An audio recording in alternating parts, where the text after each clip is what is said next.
Bonsoir à tous et à toutes, merci d'être fidèles au rendez-vous sur Radio UCHL, exactement 20h31 et tout de suite nous allons retrouver non pas notre ami Fred mais notre ami, et oui notre ami Pierre. On retrouvera notre ami Fred sans doute tout à l'heure puisque il sera sans doute en direct depuis la Suisse puisque en Suisse, aujourd'hui, c'est plutôt la fête nationale. Et donc, tout de suite, sans plus tarder, nous allons retrouver notre ami Pierre pour l'actu climatique. Et oui, l'actu climatique est quand même assez mouvementée ce soir. Oui, bonsoir à toi, Johan, et bonsoir à nos visiteurs, et bonne fête à nos amis suisses, puisque, bon, Fred est particulier à la fête, et j'espère qu'il n'aura pas trop consommé de boissons interdites. Allez. Ça après, voilà quoi, c'est... Mais bon, il n'a pas intérêt de venir bourré, hein. Ah bah, il y en a qui l'ont déjà fait, hein. Allez, on n'est pas là. Ouais, bon, hein. Sans Allez, plus tarder. on va commencer donc aujourd'hui par les événements climatiques qui ont eu entre hier et avant-hier. On va commencer par les orages importants de grêle qui ont eu lieu dans le sud de la Belgique. En effet, de violents orages ont touché la province de Luxembourg. De fortes chutes de grêle ont accompagné à certains endroits. Des grêles longs de 2 à 3 cm tout de même sont tombés à Allenzy, du côté d'Aubange, et certaines routes ont été inondées. Ce sont les provinces de Liège, Namur et Luxembourg qui ont principalement été concernées par les orages et les fortes pluies. Les pompiers ont effectué une cinquantaine de sorties tout de même, déclare Catherine.net. On va rester dans les orages et dans la grêle, parce qu'on va parler d'un important épisode de grêle qui a eu lieu hier soir, donc dans la nuit de lundi à mardi.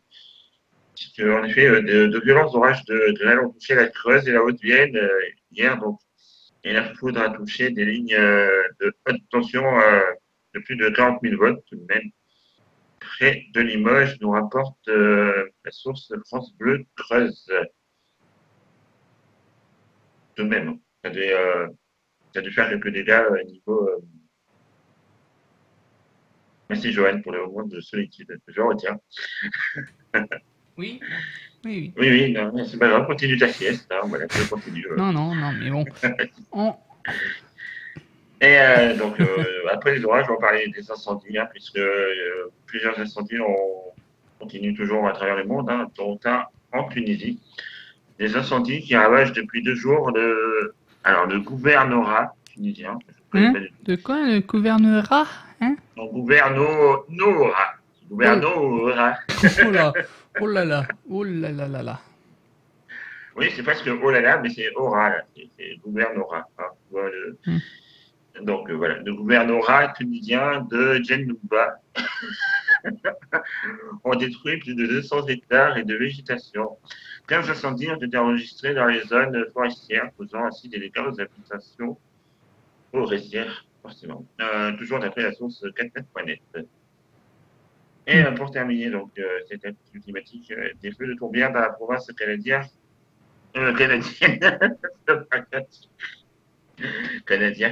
voilà. Canadienne du Nouveau-Brunswick. Un feu de tourbière et de forêt sur l'île Miscou, dans la province canadienne du Nouveau-Brunswick, donc, a parcouru plusieurs dizaines d'hectares et a nécessité l'évacuation de plusieurs habitations. Voilà, je n'ai pas plus de détails. Toujours par nos amis de Catherine.net. Merci Pierre pour ces détails.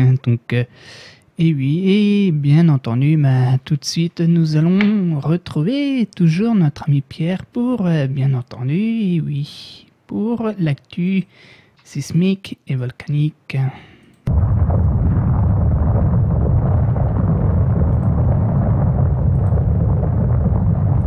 Allez, donc, actu sismique et volcanique, et bien sûr, on va commencer par les séismes. Oui, alors je ne sais pas si notre ami Fred en a parlé hier non plus. Là, je suis en train de voir qu'un séisme de magnitude 6.6 a été relevé vendredi. Alors, voilà. J'ai des problèmes avec le site. Effectivement, voilà. Vendredi, c'est passé, monsieur. Oui, donc en effet. Oui. Alors, je n'ai pas les bons relevés, ça commence bien. Hein. Alors, si tu pouvais essayer de trouver avec moi les données en temps réel. Les grands moments de solitude, oui, je sais. Alors, attends. Et je ne suis pas du tout préparé. C'est-à-dire, à chaque fois, je fais quelque chose de nouveau avec vous. Entre l'actualité, la météo des plages et puis. Hein. Donc voilà, ça y est, cette fois, j'ai les relevés sismiques. Hein. Donc, j'ai un magnitude de 4.3, donc en Roumanie, du côté de Constanta, qui a eu lieu donc, ce matin à 10h27. J'en ai un autre de 4.2 du côté de Vigo, en Espagne, toujours ce matin à 9h56. Et le dernier, le plus important, c'est un 5.1 qui a eu lieu du côté de Granada, toujours en Espagne, et qui a eu lieu donc avant-hier à 23h16. Voilà, les relevés sismiques de ces dernières heures. Et côté volcan Joker. Eh ben, monsieur, on lui a donné des sites de volcans et puis il est même pas capable de... Ouais. Ah bah chacun sa spécialité. Hein. Ouais. Et d'ailleurs, quand est-ce que tu nous fais une rubrique hein. On peut peut-être passer sur la météo, c'est très bien. Ah ben justement, on va te faire plaisir, Pierre. Tout de suite, et oui.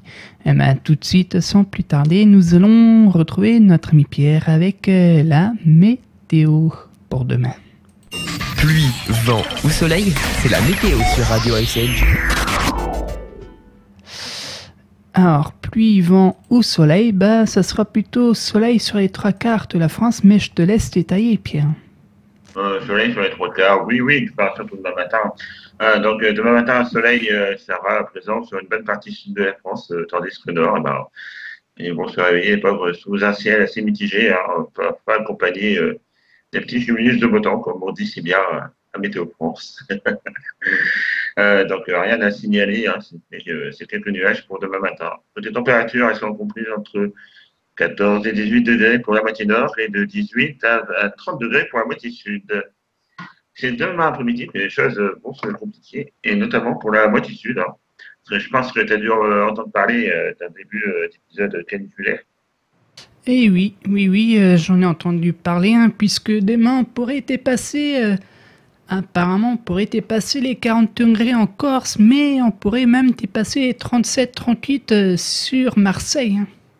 Oui, tout à fait. Hein, parce que même dans les Cévennes, on pourrait localement dépasser les 40 degrés et voire même dans le sud du Rhône-Alpes. Donc, il va falloir surveiller cette canicule qui va être plus forte sans doute que les autres qu'il y a eu. Ailleurs, côté météo, sur la moitié nord, on va retrouver toujours un ciel mitigé hein, entre nuages et éclaircies. Ça veut rien dire, les éclaircies, pardon, c'est mieux. Ouais. Et le nord-ouest. Avec quelques pluies sur la pointe bretonne et sur les côtes de la Manche, et ainsi quelques coups de tonnerre pourront encore être entendus du côté du nord-est des Vénards. Et les températures, il y aura quand même un gros contraste entre le nord et le sud. Oui, tout à fait, hein, puisque au nord, ça pourrait être des températures d'automne, tandis qu'au sud, des températures d'été. Donc, côté température, on comptera de 18 jusqu'à 28 degrés hein, pour la moitié nord, et de 30 donc à 37, voire localement 40 degrés pour la moitié sud. Et oui, et justement, si on fait un petit point, donc sur la Bretagne, on pourrait avoir, on va dire, grosso modo 16-17 degrés, mais sur le sud-est, on pourrait allègrement dépasser, même voire dépasser 40 degrés, donc on voit vraiment le gros contraste. Oui, tout à fait, un contraste saisissant entre les deux extrêmes, hein, on pourrait dire. D'un côté la fraîcheur et de l'autre l'extrême lourdeur. Et pas d'orage prévu pour la moitié sud avant. Je regarde les modèles, mais avant belle lurette, on va dire. Voilà, tout à fait. Et les températures n'ont pas fini de monter pour la moitié sud, malheureusement. Oui, et même la Suisse ne va pas échapper à la chaleur. Alors ça, je sais pas, mais ça, je pense que Fred nous dira ça. Et oui. Et oui. Eh ben, merci pour ces détails, bien entendu, Ouais. Pierre. Et on va continuer avec la météo des plages, justement, messieurs. Oui. J'attends toujours ton petit jingle, hein, tu sais. Alors, Allez. question de la boîte cassée par Johan. Allez, donc soyons un petit peu plus sérieux. Donc la météo Soyons plus des sérieux, plages. donc, côté météo des plages, si je mettais pour demain, ça serait mieux. Ah bah. Donc, on va retrouver un ciel voilé hein, du côté des mers. Des mers. Merle, ok. Ok, des merles. Mon Dieu. Fred, au secours, si tu nous écoutes. Allez, donc on va retrouver donc un temps voilé sur les plages. Cette fois, c'est mieux. Sur les plages des mers du Nord. Ouais. Ouais, ouais. Ouais, hein, monsieur. Donc, toujours avec un crachat possible sur le Cotentin et sur les plages de la pointe bretonne. La température reste fraîche demain matin, comprise entre 13 et 16 degrés pour la moitié nord. Un ciel mitigé sur les côtes aquitaines, avec un ciel tantôt voilé sur la nord-aquitaine et tantôt avec des éclaircies sur la moitié sud. Donc, là, les côtes aquitaines sont encore de. Côté température, elles sont comprises de 13 à 17 degrés, donc sur les côtes aquitaines. Oui. Ouais. Avec modération. Ouais. Pour la Méditerranée, donc ce sera un franc et beau soleil qui régnera demain, hein, toute la journée, avec des températures comprises donc donc l'après-midi sur les plages de 33 à 35 degrés pour nos amis corses. Hein, donc pensez à mettre La crème solaire, voilà. la crème solaire tout à fait, Joanne. Ouais. Eh ben, merci. Peut-être les indices Ah bah UV, oui. si j'arrive à les Les indices ultraviolets, oui. Oui, les ultraviolets. Alors attends. Si j'arrive à les trouver, et les voilà. Alors, les indices UV. Ah bah ça sera sans doute plus fort au sud. Oui, tout à fait, c'est logique. Hein. Donc, on partira d'un tout petit 5, un 5 sur 10 pour les côtes de la mer du Nord, avec jusqu'à 6 donc, sur les mers, sur les plages. Putain, je vais y arriver. Oh là. Avec un indice de 6 sur 10, donc côté UV pour la Manche et la mer du Nord. Et sur la côte aquitaine, on partira avec un tout petit 4 degrés au pied. Hein, un petit 4 degrés. Oui, il y a un petit 4 UV. Oh là. C'est pas chaud, hein, 4 degrés, dis donc. Je vais bientôt prendre des vacances, je pense. Ouais. Et sur Donc, le sud. Et donc, sur le sud, c'est là que l'indice sera le plus fort, hein, de 7 à 9 donc pour nos amis corses. Voilà pour demain, Johan. Eh ben merci, notre ami Pierre. Hein, donc, et oui, et justement, à l'île de la Réunion, la neige est attendue sur les hauts sommets. Hein, donc, d'ailleurs, vous pourrez bien entendu aller voir l'article de notre ami Laurent, hein, donc, qui a posté sur la page de la radio sur Facebook. Voilà, donc on a tout dit concernant la météo. On se retrouve ici quelques instants avec l'actu insolite et sans doute la high-tech, monsieur. Attention, on va pas y échapper, monsieur. Hein. Tu pourrais en faire un peu d'high-tech. Hein. Ouais, j'en fais déjà assez, monsieur. Hein. Pas d'excuses. Allez, donc on se retrouve ici quelques instants tout juste après ceci. À tout de suite.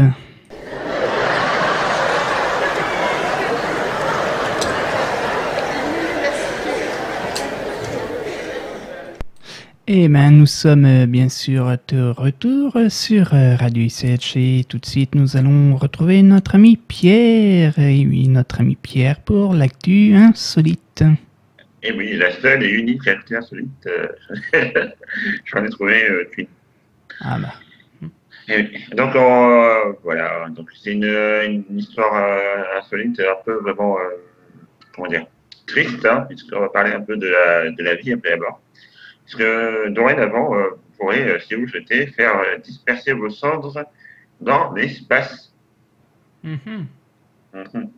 Un entrepreneur de pompes funèbres de Breteuil, dans l'Oise, va proposer un dispositif pour le moins original permettant de lâcher les cendres d'un défunt dans l'atmosphère.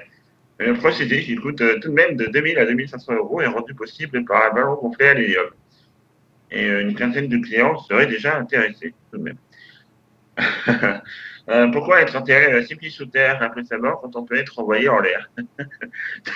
Un conseiller funéraire de Breteuil dans l'Ouest va bientôt proposer à ses clients la dispersion des cendres de leur regretté défunt dans l'espace, rapporte le courrier Picard. Olivier Baptiste, donc 45 ans, va mettre en place un dispositif qui permet à un ballon d'hélium biodégradable d'emporter très très haut les restes recueillis après la crémation d'un corps. Les cendres qui pèsent environ 3 kg se trouvent à l'intérieur d'un ballon et que l'on gonfle puisque l'on retient. Non, puis que l'on retient, je vais y arriver ce soir. Je n'ai pas picolé, Joël, je te rassure. Que l'on retient par un filet à l'extérieur. Avant de le lâcher, on profite d'un moment pour se recueillir avec la famille. Puis celle-ci coupe le lien qui retient le ballon, qui s'envole à 30 ou 40 km au-dessus du sol, explique l'intéressé.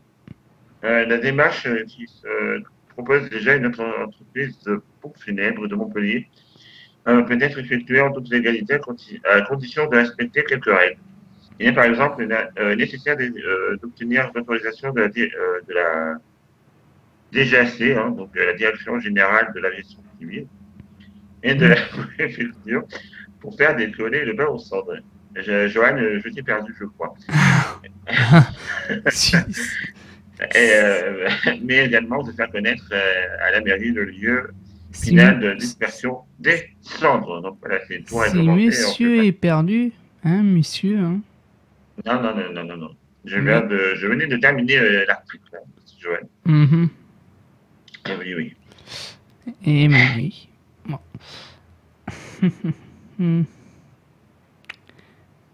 Mais encore. Ah, je t'avais dit, hein, c'était la seule et unique actu insolite. Ah, ok. Bon, bah, tout de suite, nous allons le retrouver avec le seul high-tech, il me semble, monsieur. Oui. Bah, tout de suite, l'high-tech.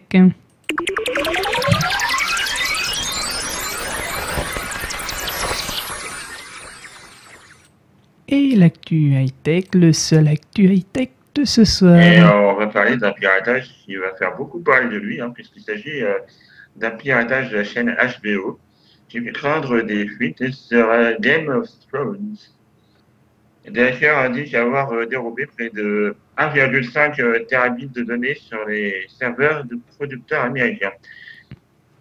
HBO serait-il le nouveau Sony? Le producteur américain a été victime ce week-end d'un piratage massif, rapporte Entertainment Weekly. Plusieurs épisodes de séries ainsi que les scripts auraient été dérobés par les pirates informatiques. En tout, donc, 1,5 teraoctets de données ont été utilisés. Et, ce qui est tout de même considérable, indique HBO, donc, qui a subi un incident informatique compromettant des informations protégées. Nous avons immédiatement commencé une enquête et nous travaillons avec les forces de l'ordre et des entreprises de cybersécurité. Oui? Non, vas-y. D'accord. En 2014, 100 terabits de données avaient été récupérés lors du piratage de Sony avant d'être en partie diffusés sur les lignes par Wikileaks. Jusqu'à présent, seuls les prochains épisodes de deux séries, Banners et Room 104, ont été rendus disponibles par les pirates. Ces derniers indiquent également avoir mis la main sur les textes tirés de l'épisode 4 de la dernière saison Game of Thrones, la série emblématique de HBO. La diffusion de l'épisode en question est attendue pour le 6 août. Voilà, bien si les fans auront pu voir cette série, enfin cet épisode de moi. Je ne sais pas si toi tu es fan de. J'ai jamais vu la série. Hein. D'accord, moi non plus. Et oui. Voilà. Pardon, je suis en train de décider. Bon, bah, merci pour ces détails, Pierre, et on se retrouve demain 20h30 sur Radio Isetch. N'oubliez pas, ce soir à partir de 22h, Move Party présenté par Greg le TJ. Non, pas Greg le TJ, mais Steph. Steph, ce soir, Greg le TJ, on le retrouvera jeudi dans Techno System. Ce soir, c'est Move Party, donc à partir de 22h. Et oui, Move Party, dont chaque semaine, il y a des nouveautés. Donc, Move Party, donc c'est l'Eurodance des années 90. Et oui. Eh ben, merci encore une fois à toutes et à tous de nous avoir suivis tout au long de ce live. Retrouvez d'ici quelques instants la musique. Très belle soirée à tous et à toutes.